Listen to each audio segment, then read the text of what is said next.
تعال. ممكن يا كابتن احمد اخد لفه؟ ممكن يعني؟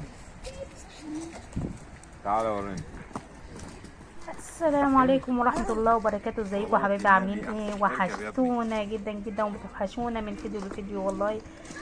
دلوقتي شوفوا بقى اختراعاته، بقى اختراعات العطوي بجد يعني.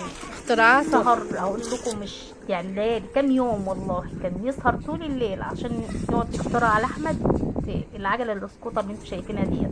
بس هي انتوا شايفينها كده تحسوا هي بسيطه، هي مش بسيطه والله، تعب فيها احمد بجد. وقع. شو يعني تصميمات العطوية بجد تعب بس فيها، ده تعب بعد فيها تعب بجد بقى شديد بقى. يعني. سهر في كام عليها يوم كام يوم عمال لحد ما يخترع خلاها فيه بالشكل اللي انتوا شايفينه دوت. بصوا وسهر جميلة صح جدا، هي عطوي تزويد يعني تزويد زي لحد ما طلعوا بقى الفيسبا كده، زي بالمنظر اللي المكن انتوا شايفينه ده. يعني ببطارية. بجد جميلة لحد ما طلعت بالشكل اللي انتوا شايفينها دي، وجميلة واحمد اتبسط منها وكبار وصغيرين ركبوها بجد تحفة تحفة، وكنا مبسوطين والله وهم راكبينها كده، شكلها تحفة بجد. شغلها تاني. زي الساعة. بس ايه النور اللي انت حاطه ده؟ النور حلو اللي انت حاطه. ما انت هتقع.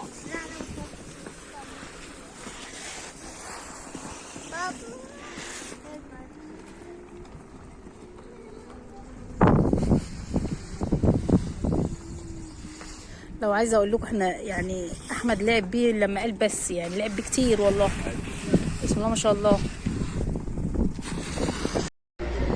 هنا بقى احمد حب يعمل لنا حركات السكوتر اخده وجري. الحمد لله اللي كانت على قد كده، بس لازم يقع ويقوم ويقف يعني لحد ما ياخد عليها. هو كان مبسوط اصلا يعني، مبسوط واحدة واحدة فيها حاول ايوه خليك واقف كده. اتعود خلاص يعني بقيت كده. مرة بقى الواد كده ده لوحده، فرامل كله تسلم ايدك يا عطوه بجد يعني. صممت ونفذت وبقت فعلا حلوة زي ما انت عايزة. هو لما بياخد دماغه في حاجة بينفذها بأمانة، حتى لو يعني يتعب فيها بس يبقى بيحاول بس المرة دي الحمد لله يعني، بسم الله ما شاء الله.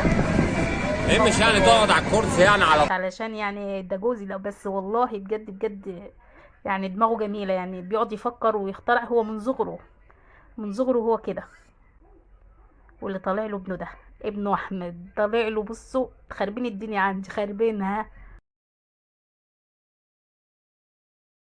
بجد بجد بجد. عايزين نحفز العطوي ونقول له اختراع كمان وكمان وكمان، واللي انت عايزه ان شاء الله باذن الله يعني هتنفذه، بدل ما انت هتحط في دماغك في حاجه هتنفذها. فما تنسوش بقى تعليق حلو كده وتحفزوه كلمه حلوه كده تشجعه اكتر واكتر. ولو عجبكم بقى الاختراع دوت، هو متنفذ كتير بس يعني هو اللي نفذه بايده، يعني هو اللي عمله بايده.